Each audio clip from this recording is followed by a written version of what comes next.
Let's begin by reading through the question. Centerville is the headquarters of Greedy Cablevision Incorporated.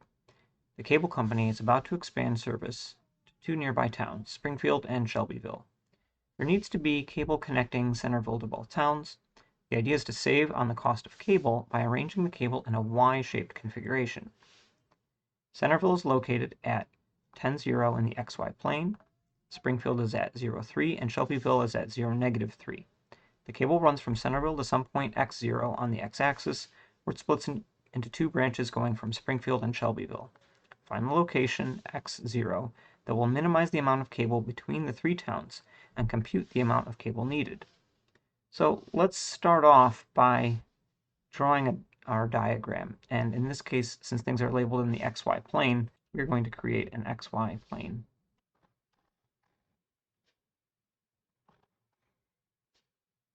So putting in the things that we have, Centerville is at 10-0.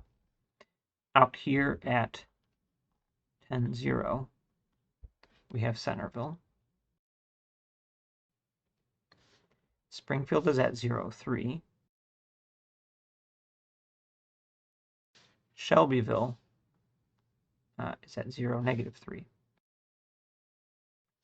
The cable is going to run from Centerville to some point x0. So I'm going to label that point x0. And let's go ahead and draw in the cable. It's going to go from Centerville to x0. Then from x0, it's going to go split out to Springfield and down to Shelbyville. All right, so let's go ahead and label these distances. So remember that when we write x, that's the distance from the origin to x horizontally. So this distance is x, and this distance is 10. So then the difference is going to be 10 minus x. So this segment here is 10 minus x. Okay, now for the two angled segments, we're going to look at distance between 2 points. So I'm going to label D1 and D2 for distance 1 and distance 2. Distance 1 is the square root of the difference between the x's, so x minus 0 squared plus 0 minus 3 squared. Likewise, distance 2 is the difference of x's, so x minus 0 squared plus 0 minus negative 3 squared. So we'll simplify both of these. So distance 1, x minus 0 is x, so we have x squared. 0 minus 3 is negative 3, squared gives me 9. And the second one, x minus 0 squared is x squared.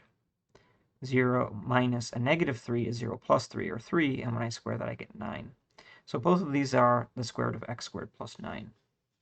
So now if we look at the total distance, we have from Centerville to our point x0 is a distance of 10 minus x. And then plus we have distance 1, which is the square root of x squared plus 9. And then we have distance 2, which is the square root of x squared plus 9 also. So simplifying a little bit, we can write our distance as 10 minus x plus 2 of these square roots. Instead of writing them as a square root, though, I'm going to write them as a 1/2 power. Because the next step that I'm going to do is to differentiate. Now we have a function of just one variable. This function is distance.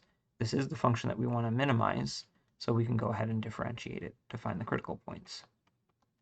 So when I differentiate 10, I get 0. When I differentiate negative x, I get negative 1. And over here, I'm going to use the chain rule. 2 hangs out, 1/2 power comes down. The inside function, x squared plus 9, stays the same. Lower the power by 1. 1/2 minus 1 is a negative 1/2. And then we multiply by the derivative of the inside. The derivative of x squared is 2x, and the derivative of 9 is 0. So this is our derivative. Let's take a minute to simplify and clean it up. So 0 minus 1 is negative 1.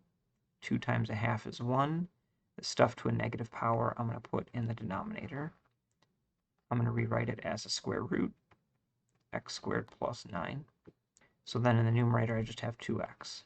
we want to solve for when this derivative is either 0 or is undefined. Okay, let's figure out where it is 0 first. -1 plus 2x over our square root equal to 0. I'm going to add 1 to both sides. So 2x over the square root of x squared plus 9 is 1. Multiply to get rid of the denominator. So 2x equals the square root of x squared plus 9. Now I'm going to square both sides to get rid of the square root.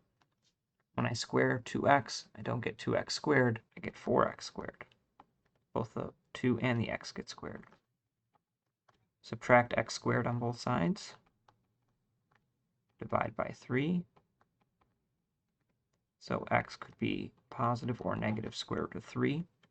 In this context, though, I can see that x has to be to the right of the axis. Otherwise, I would have gone past Springfield and Shelbyville and then looped back, and that would not be a short distance. So we only want the positive square root. Okay, let's go back and look for where the derivative is undefined. That's going to be where this denominator is equal to 0. So x squared plus 9 is equal to 0. So x squared is equal to -9, and that has no real solution. So we don't have to worry about that. So I only get one critical point that seems relevant to our problem. That's going to be the one that solves our problem. We can verify that it is a minimum by using either the first derivative test or the second derivative test. I'm just going to go ahead and use the first derivative test. To the left of -3, I can plug in a number, say x equals 1, into my first derivative. And my function here is just my distance function. We're going to plug into d prime. So I'm plugging in 1. So I get -1 plus 2 over the square root of 10, which is approximately -0.368. Now I'll plug in something to the right of the square root of 3, so I'll try 2. And we get 0.109. Okay. So what we want to notice is that when I test something to the left of root 3, I get a negative. The function is going down. And to the right of root 3, I test the derivative is positive. The function's moving up. That tells me that at root 3, we have a minimum. So going back to answer the question, find the location x0 that will minimize the amount of cable. So at root 3, 0, we will minimize the amount of cable needed. The second part of the question is to compute the amount of cable needed. So I'm just going to take my original distance equation before I differentiated and plug in x equals the square root of 3.